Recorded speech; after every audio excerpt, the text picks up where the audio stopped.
Selebgram Lisa Mariana telah memenuhi panggilan dari Bareskrim Polri terkait dengan pemeriksaan sebagai saksi dalam laporan mantan Gubernur Jawa Barat, Ridwan Kamil. Hari ini, Kamis, 11 September 2025, Lisa Mariana telah diperiksa oleh Direktorat Tindak Pidana Siber, Ditipid Siber, Bareskrim Polri karena laporan dugaan pencemaran nama baik yang dilayangkan oleh Ridwan Kamil, RK. Atas hal itu, laporan yang dilayangkan Ridwan Kamil pun kini terus berlanjut hingga selebgram 25 tahun itu diperiksa hari ini.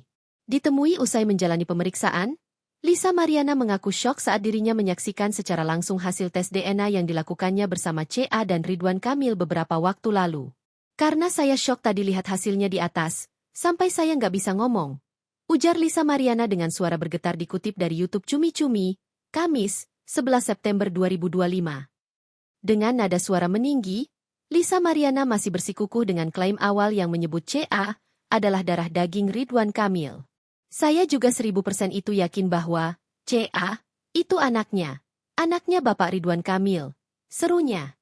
Saya syok, nggak bisa ngomong apa-apa karena saya lihat karena memang ada kemiripan gitu, tembaknya.